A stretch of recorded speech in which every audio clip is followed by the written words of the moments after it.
Vietnam, a true crucible, where America poured immense resources into one of the biggest, longest, and bloodiest air campaigns in its history. The skies thundered with B-52s raining down devastation. F-4 Phantoms screamed through dogfights and hunted targets. It was an unrelenting clash between technology and sheer will. But amidst those giants, another silhouette was smaller, nimbler, yet hauntingly persistent, launching relentlessly from scorching carrier decks in the South China Sea or dusty red earth airstrips at Chu Lai. It wasn't the mightiest, but it became the relentless heartbeat, the true workhorse of America's attack squadrons. That was the Douglas A-4 Skyhawk. What did this tiny aircraft achieve in that hellscape? How could a seemingly simple design from the 50s become indispensable to that massive and brutal war machine? This is the story of the Scooter, the small aircraft with a courageous heart over the skies of Vietnam. To understand this myth, we must first understand how and by whom it was created. The story begins with a groundbreaking idea. The genesis, Heinemann's vision of simplicity and power. In the early 1950s, as the Cold War intensified and the jet age was dawning, American military aircraft were continually growing in size, weight, and complexity. The United States Navy, facing this reality, issued a requirement for a new carrier-based attack aircraft capable of carrying nuclear weapons, high speed, durable, and weighing up to 30,000 pounds. However, Ed Heinemann envisioned a different path at the Douglas Aircraft Company's El Segundo design division. Lacking a formal engineering degree, Heinemann began as a draftsman, apprenticing and working alongside legends like Donald Douglas, Jack Northrop, and Howard Hughes, before becoming chief engineer at Douglas Aircraft. A gifted talent, he earned the moniker Mr. Attack Aviation. Heinemann resisted the trend towards complexification, arguing that complexity reduced reliability and cost-effectiveness. His philosophy, revolutionary for its time, was simplify and add lightness. Upon receiving the Navy's request, Heinemann made a bold promise to meet and exceed all criteria for range, payload, and speed, but with an aircraft weighing less than half the 30,000-pound figure, around 15,000 pounds empty. This seemed nearly impossible, but Heinemann didn't just trim weight. He redefined how to design combat aircraft for the harsh carrier environment. His genius was evident in every detail. The Skyhawk's compact delta wing was not only aerodynamically efficient, but also eliminated the need for complex wing folding mechanisms, saving hundreds of pounds and minimizing maintenance headaches. He prioritized the maintenance crews, ensuring access panels were easy to open and components were conveniently located. One technician once compared, often, critical components are hidden in the dark corners of an airframe, prone to malfunctions. Designers seem to pay little heed to daily maintenance, placing lubrication points or level indicators in spots even the most dexterous person can hardly reach. Meanwhile, the A-4 was designed to fully meet the needs of the flight crew and, especially, the maintenance team. After relentless work, Heinemann and his team succeeded. The XA-4D-1 first took flight on June 22, 1954. Compact, sleek, and potent, it not only met all commitments for performance, weight, and cost, but also proved that combat power didn't require complexity or enormous size. The Navy was completely won over. The A-4 Skyhawk was born, not just an aircraft, but an embodiment of Heinemann's philosophy. A lean, powerful speed machine. From 1954 to 1979, 2,960 Skyhawks were produced. The cockpit was simplified, reducing instrumentation by nearly 2/3 compared to the earlier F-3D Skyknight. One pilot shared about his first flight. "For the first half hour, I was panicking, looking for something to do. But it was so easy to fly. Just start it, take off, and enjoy." Compared to its contemporaries, the A-4 excelled in its empty-to-maximum takeoff weight ratio. Only some later attack aircraft, with advanced materials, surpassed the standard set by the Skyhawk. An aerospace engineer, after more than 20 years working with modern technology, still admired Heinemann's achievement. He learned that, undistracted by unnecessary objectives, a design focused on the mission could achieve extraordinary things. Heinemann's practical experience was more valuable than any degree, and great solutions began with small thought experiments, sketched on small pieces of paper. As Ed often reminded his staff at El Segundo, paper is cheap. When beginning a project, sketch out all your ideas and concepts. Dream a lot. Let your mind freewheel. You can't go wrong, no matter how many sheets you fill out and toss into the wastebasket. But above all, he understood that engineering is a team sport. Aircraft development is an evolutionary process. What flies today is an outgrowth of what flew yesterday. The knowledge of aeronautics has flowed from a wide range of sources, and designers benefit from the efforts of others. No single person could do it all. The A-4 was a remarkable achievement that served the United States and its allies well in both wartime and peacetime. As Heinemann himself wrote, "I believe that the aircraft's most significant contribution revolves around how it proved that with diligent engineering, hard work, and continuing cooperation between builder and buyer, wonders can be worked, wonders that last a very long time." What made the A-4 Skyhawk different from other jets? What truly lies beneath the skin of this diminutive marvel affectionately nicknamed the Scooter, or Heinemann's Hot Rod? No magic, but rather a meticulously engineered masterpiece, where every component served a distinct purpose, and anything superfluous was ruthlessly eliminated. For engineering enthusiasts, the A-4 stands as a vibrant testament to Ed Heinemann's guiding philosophy: simplify and add lightness. As Royal Australian Naval Air Force A-4G pilot Barry Evans, who flew the Skyhawk, commented, "The A-4 was designed around the needs of the pilot." A very interesting aeroplane to fly, actually. The aeroplane was designed around the pilot's needs, very small cockpit. The aeroplane was very responsive, particularly in roll. It had compared to modern aeroplanes, a slow acceleration rate, but very comfortable and very easy to get used to. Let's delve into the elements that forged this legend. First and foremost, one cannot overlook the airframe and its wings. The A-4's airframe was a harmonious blend of strength and elegance. Its compact size allowed it to be nimble, harder to detect, and harder to hit. But the true brilliance lay in its low-mounted delta wings, not just aesthetically pleasing, but an engineering marvel. These wings provided incredible lift and stability for carrier landings, making those critical moments more manageable once accustomed. It's a fair few years ago now, but very exhilarating, very satisfying aeroplane to put on the deck.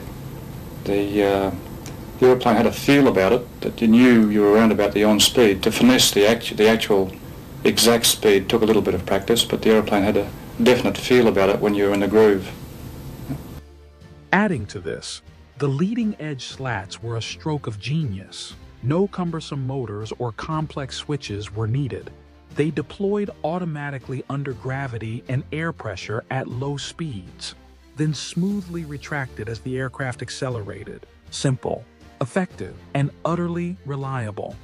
However, the first landing experience on an aircraft carrier is always a challenge, even for a well-designed aircraft. Peter Greenfield, also an A-4 pilot, recalled that they had to practice many times before actually seeing the aircraft carrier for the first time. Before we actually saw the carrier for the first time, we had to do something like 50 practice landings on a dummy deck marked out in the runway at Narra. Most of those were done at night using the little roadside warning lights. We call them limpet lights. They marked out the dummy deck, and we did maybe 6 of those at a session, so it took a whole week's worth of flying to get ready to go to sea for your first time. And then as a new guy, you were paired up with an experienced pilot like Barry, for instance, and the pair of you would go out to the ship and you'd get 2 passes at the deck, hook up, and if the LSO reckoned you're okay, you'd just say hook down, and before you knew it, your next pass you're trapped on board. So it happened pretty quickly and you were sort of worked into it reasonably well. The actual experience, the very first pass at the deck was pretty scary because, geez, that's a small ship and it's not getting any bigger. That was my impression anyway. So, what else made the A-4 special? Let's look at its heart, the engine. For any aircraft, the engine is not just a source of power, it's the very soul determining its viability. An outstanding engine must strike a balance between performance, durability, and stability, ensuring pilots can trust it in every situation, from long oceanic flights to intense combat maneuvers. It's the engine that transforms a mass of metal into a flying machine, and in the A-4, this role was perfectly embodied. From the A-4E variant onwards, the Pratt & Whitney J52 engine was the Skyhawk's powerhouse. With a top speed around Mach 0.9, it didn't break the sound barrier, but it offered an impressive thrust-to-weight ratio, exceptional durability, and a rare simplicity. As one pilot put it, just push the throttle and forget about it. For maintenance crews, the J52 was a dream. Need to inspect the engine? Simply unbolt the tail section and slide the engine out. No fumbling with complex panels. This design made maintenance on a carrier deck streamlined, saving time and effort. But it wasn't just the exterior. The A-4's ingenuity also shone within its cockpit. Let's step inside. The A-4's cockpit was designed with clean lines and practicality. Excellent visibility allowed pilots to easily spot threats or align for precise carrier landings. Though well protected from the front and below, its thin flanks were a vulnerability, as one Marine Corps pilot in Vietnam experienced when an AK-47 round passed through his leg. The tight space often made pilots feel like they were wearing the aircraft rather than merely flying it. A common sentiment. A minor inconvenience was the lack of a relief tube for long missions, but this hardly detracted from the cockpit's overall effectiveness. Everything was arranged to keep the pilot focused on the mission, free from distraction. And when it came to its mission, the A-4 was anything but small. Let's consider its punch. Don't let its diminutive appearance fool you. The A-4 was a veritable bomb truck. With 5 hard points, it could carry nearly 10,000 pounds of ordnance, bombs, Zuni rockets, guided missiles, sidewinders, gun pods, and electronic warfare equipment. More impressively, it could deploy tactical nuclear weapons using the challenging toss bombing technique, requiring pilots to endure high G-forces to escape the blast. Practice runs for this maneuver, especially in early models lacking advanced gyroscopes, sometimes led to unfortunate accidents. But Heinemann didn't just think about offensive power. He also planned for the worst, especially with the landing gear. The A-4's landing gear held a life-saving feature. If the hydraulic system failed, the 2 external drop tanks could act as makeshift skids, enabling an emergency landing. The impact force would be absorbed, often resulting in only minor, repairable nose damage. This was a pragmatic design, offering pilots a chance of survival in dire situations. The A-4 Skyhawk wasn't the fastest or flashiest aircraft, but it was an icon of efficient design, agile, durable, easy to maintain, and packing a formidable punch. From its delta wings and J-52 engine to its clever landing gear, Every detail reflected Heinemann's relentless pursuit of simplicity and efficiency. It was also those superior qualities that defined the A-4 Skyhawk's role on one of the fiercest battlefields, where it was truly tested by fire. Vietnam, the workhorse of Yankee Station. If any conflict defined the A-4 Skyhawk's role as a tireless workhorse, it was Vietnam. From the decks of carriers operating on Yankee Station in the Gulf of Tonkin, and from land bases like Chu Lai, legions of Navy and Marine Corps Skyhawks flew into the crucible. They weren't interceptors like the F-4 Phantoms or F-8 Crusaders. Their job was putting ordnance on target, day after day, night after night. They launched into skies thick with anti-aircraft artillery and, increasingly, surface-to-air missiles. They struck bridges, supply depots, truck parks, troop concentrations, and provided crucial close air support for troops locked in desperate ground battles. The Skyhawk's small size and agility were assets in the lethal environment over North Vietnam.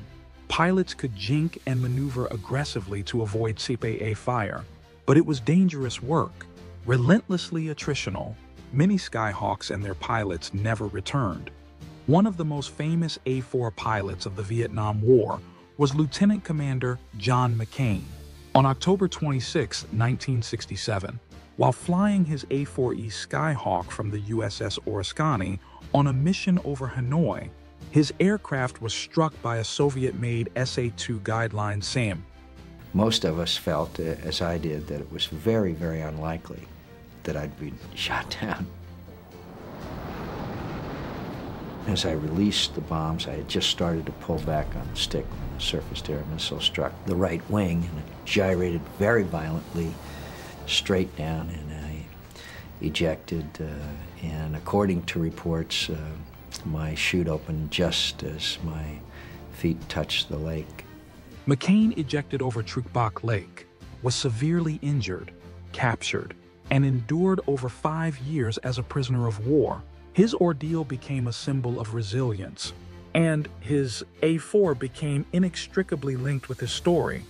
Just a few months earlier, on July 29, 1967, the dangers weren't just from enemy fire. Tragedy struck aboard the USS Forrestal on Yankee Station. A chain reaction fire, ignited by an accidentally fired Zuni rocket from an F-4 Phantom hitting an external fuel tank on another A-4, not McCain's, though he was nearby preparing for his mission, led to catastrophic secondary explosions of old World War II-era bombs carried by several Skyhawks. These bombs were more susceptible to cook-off from fire than newer designs. The resulting inferno killed 134 sailors and injured 161, destroying 21 aircraft. John McCain was among the survivors, escaping his burning A-4 by crawling along the fuselage and refueling probe before dropping to the deck. The harrowing incident was a stark reminder of the perils of carrier operations. Even without enemy action, it underscored the immense bravery of the deck crews and firefighters who battled the blaze. There was a huge fire. I shut down the airplane and went out on the refueling probe and rolled through the fire that was already there on the flight deck and ran across the other end of the flight deck. I turned and looked towards the airplanes where the fire was at that time, and I started back, and as I did, the first bomb cooked off and exploded. Despite the dangers and losses, the Skyhawk proved its worth. Pilots generally loved flying it. One veteran recounted that he had over 1,300 hours of flying time in the Skyhawk, over 200 crashes. It was admirable that he was still alive. Another pilot, with just under 1,000 hours, called it a marvelous airplane to fly, stable, responsive, and highly maneuverable. They praised its simplicity and reliability, hallmarks of Heinemann's design. Though aerodynamic quirks existed in early models, design fixes eliminated these issues, making the later F, J, and M models dream machines to flight. The Skyhawk wasn't invincible. But it was tough, adaptable, and delivered the ordnance when needed. It became a ubiquitous symbol of American air power over Southeast Asia. The dependable scooter carrying the fight to the enemy, flight after flight. Desert Eagles and Yom Kippur. Fury, the Israeli AIT. While synonymous with United States Navy and Marine Corps operations, the Skyhawk found eager customers abroad. One of its most significant and battle-hardened operators was the Israeli Air Force. Seeking a capable and affordable attack aircraft, Israel acquired its first A-4H models, a modified A-4F, in 1967, just before the Six-Day War. Though they arrived too late to participate significantly, they christened it the AIT, Hebrew for eagle. The AIT quickly became a mainstay of the Israeli Air Force's attack force, seeing extensive action during the War of Attrition, 1967 to 1970, against Egyptian forces along the Suez Canal. But its sternest test came during the Yom Kippur War in October 1973. Caught by surprise by the coordinated Egyptian and Syrian assault, Israel relied heavily on its air force to stem the tide and support counteroffensives. The AIT squadrons were thrown into the fray immediately, tasked with attacking advancing armored columns, artillery positions, and crucially, the dense network of Soviet-supplied mobile SAM systems that were wreaking havoc on Israeli aircraft. The Skyhawks flew with incredible intensity, but the cost was brutal. The Arab SAM belts proved devastatingly effective, particularly in the war's opening days. Israeli Air Force A-4s suffered heavy losses attacking targets on the Suez front and the Golan Heights. It was a testament to the Skyhawks' ruggedness that many managed to return heavily damaged, but dozens were shot down. The severe attrition prompted the United States to initiate Operation Nickel Grass, a massive strategic airlift operation that rushed replacement aircraft, including dozens of United States Navy A-4E and A-4F Skyhawks hastily repainted with Israeli Air Force markings, directly to Israel mid-conflict. Navy pilots even flew some Skyhawks partway across the Atlantic, meeting Israeli pilots over the Azores or Southern Europe for the handover. One United States Navy veteran serving on the USS Franklin Roosevelt during that period recalled, "During the '73 Israeli conflict, they would catch A-4s coming out of Southern Europe and send them on to Israel a couple of days later. He always marveled at that little airplane, loved its lines and everything about it." Despite the heavy price paid, the Israeli Skyhawks played a vital role. They provided indispensable close air support, blunted enemy advances, and attrited Arab forces, buying precious time for Israeli ground mobilization and counterattacks. The AIT pilots displayed remarkable bravery, pressing home attacks against overwhelming odds.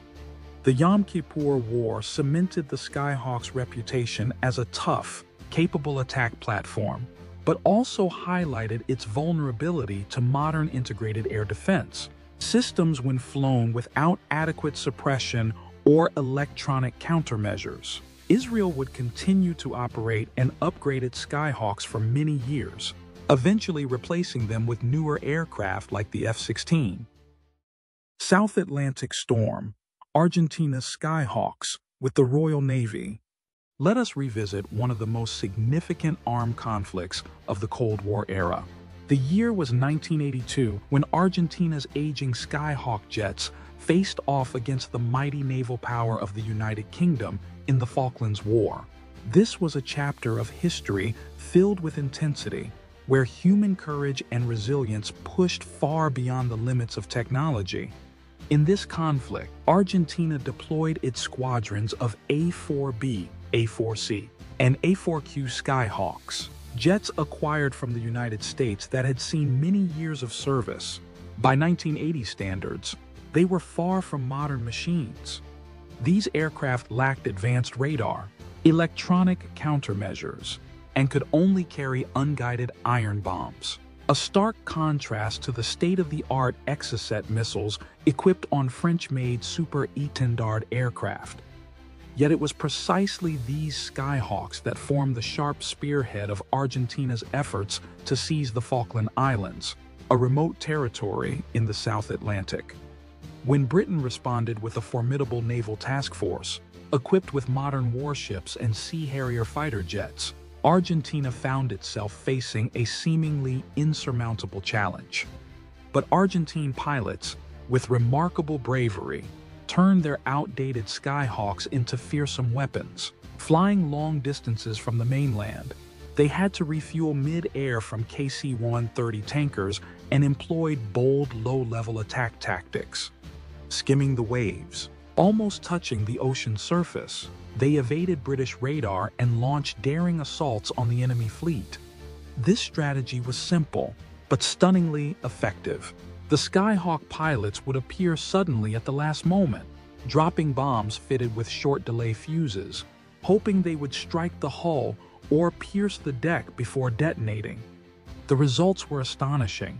Despite facing Britain's cutting-edge defenses, including advanced missiles and dense anti-aircraft fire, the Argentine pilots succeeded in sinking key warships and inflicting serious damage on amphibious vessels. The waters around San Carlos Bay, where British forces landed, became known as Bomb Alley due to the ferocity of the air raids, in which the Skyhawks played a leading role. But these victories came at a steep cost. Argentina lost nearly 20 Skyhawks, brought down by Sea Harriers, surface-to-air missiles, anti-aircraft fire, or accidents in harsh conditions. And yet, these aging aircraft proved that, with skill, determination, and sacrifice, even outdated machines could challenge a technologically superior naval force. As one British man, a survivor of the HMS Sheffield, which was struck by an Exocet missile, likely launched by a Super Étendard, though early reports sometimes confused the aircraft type, once remarked about the Argentine pilots, "The courage of those Argentine pilots was unbelievable. They deserved the hat tip of a Brit like him." The Falklands War is not merely a tale of aircraft and warships. It is a lesson in human willpower. The Skyhawks, though old, became enduring symbols of resilience. They remind us that in the most difficult moments, courage and unity can achieve the extraordinary. This is a story that invites us, especially those who have witnessed many of life's turning points, to reflect and to take pride in the strength of the human spirit. The ultimate teacher, villain of Top Gun. Not only did it shine in combat, but the Skyhawk also played a special role in the Top Gun training program, where it became a formidable aggressor and left a lasting legacy thanks to its simple yet ingenious design. During the Vietnam War, American pilots sometimes struggled against the small, agile MiGs of North Vietnam. These setbacks led the United States Navy to realize the need to improve air combat skills. In 1969, they established the Navy Fighter Weapons School, famously known as Top Gun. The goal was to teach advanced combat tactics and techniques. A key element of this training was dissimilar air combat training, pitting United States fighter aircraft against aircraft that simulated the flight characteristics and tactics of potential adversaries. The A-4 Skyhawk, originally an attack aircraft, unexpectedly became the perfect choice for the aggressor role in these exercises. With its small size, excellent maneuverability, and ease of handling at low speeds, the Skyhawk excellently simulated the Soviet MiG-15 and MiG-17 aircraft. The Navy used single-seat A-4E and A-4F versions, and the two-seat TA-4J, which were stripped of armor, cannons, and other non-essential components to reduce weight and enhance agility. At Top Gun, the Skyhawk faced off against the F-4 Phantom and later the F-14 Tomcat, large, powerful machines designed to shoot down targets from a distance with Phoenix missiles. But in close-quarters air combat, dogfights, where pilots had to rely on maneuvering skills, The Skyhawk proved formidable. It maneuvered agilely, darting through the sky like an arrow, making F-14 pilots break a sweat. The Skyhawk's true strength lay not only in its design, but also in the pilots who flew it. Top Gun instructors, with thousands of flight hours and extensive tactical knowledge, turned the Skyhawk into a perfect, simulated adversary. They knew every trick and how to exploit the slightest mistake made by their opponents. Losing a dogfight to a Skyhawk was an unforgettable but valuable lesson. It taught pilots how to remain calm and react quickly under pressure, preparing them to face real threats on the battlefield. An enduring legacy, why the scooter still matters. Beyond its aggressor role at Top Gun, the Skyhawk has demonstrated value that extends far beyond the battlefield. 6 decades after engineer Ed Heinemann designed it, the Skyhawk still graces the skies, while many of its contemporaries have become museum exhibits. What allows this aircraft to endure? The secret lies in its simplicity. Heinemann focused on the essentials: a sturdy airframe, easy to maintain, and cost-effective. The Skyhawk isn't as complex as modern aircraft, but that's precisely what makes it easy to upgrade and maintain. Its excellent handling qualities are still praised by pilots, turning every flight into an inspiring experience. Today, the Skyhawk continues its aggressor role in air combat training, albeit in a modern guise. Private companies like Draken International and Top Aces use upgraded Skyhawks equipped with modern electronics, simulating advanced enemy aircraft. These Skyhawks, fitted with simulated radar and electronic warfare systems, challenge pilots flying state-of-the-art aircraft like the F-16, F-A-18, or even the F-35. They embody the past, yet are equipped to challenge the future, offering high-quality training at a lower cost. The Skyhawk also lives on in memory.